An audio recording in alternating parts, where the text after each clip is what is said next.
Денешната церемонија е потсетник на тоа колку Македонија има постигнато и останатите балкански земји. Од 2011 година Македонија се приклучи на своите соседни земји и кажа не на етничкиот конфликт, на војната и деструкцијата и побара безбедно за своите граѓани демократија и просперитет.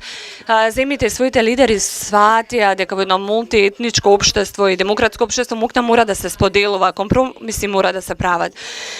Мнозинските правила не се донесуваат со апсолутно мнозинство. Тоа беше еден чекор понапред на Македонија кон интеграција на останат во Европската унија и Евроатлантскиот сојуз кроз односно преку Европа и НАТО. По 17 години евене на вториот чекор. Лидерите на Македонија и Грција храбро донесоа одлука заеднички, на тој начин постигнувајќи компромис за да го потпишувајќи го и постигнувајќи го договорот кој ги отвори вратите на Македонија за членство во Европска унија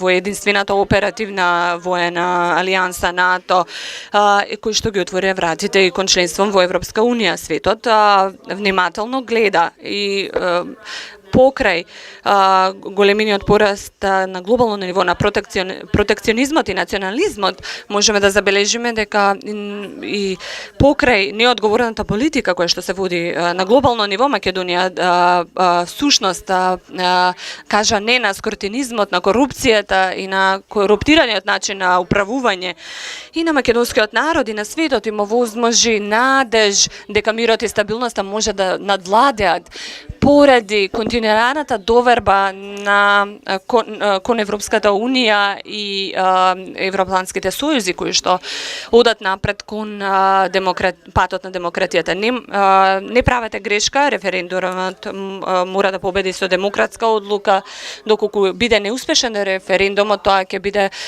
неуспех и за владењето на правото и за демократијата, веројатно и за мирот. Ќе означи крај на мирот. Македонија кажа не на митото и манипулацијата која доаѓа страна на Русија. Тие всушност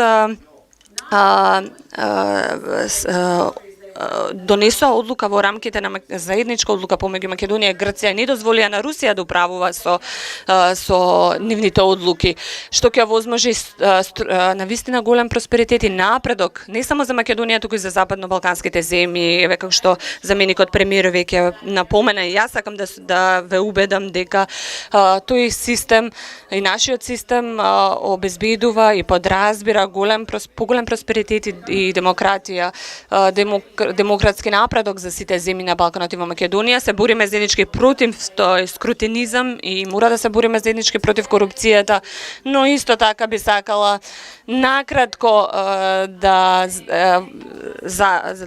завршам заблагодарувајќи се на Македонија и да заблагодарам за напредокот кој што го постигна Македонија во овие 17 години. Благодарам за надежта која што ни ја давате за напредокот, за подобро утро, за подобра демократија, за подобар национален систем, за подобро владење на правото и мирот.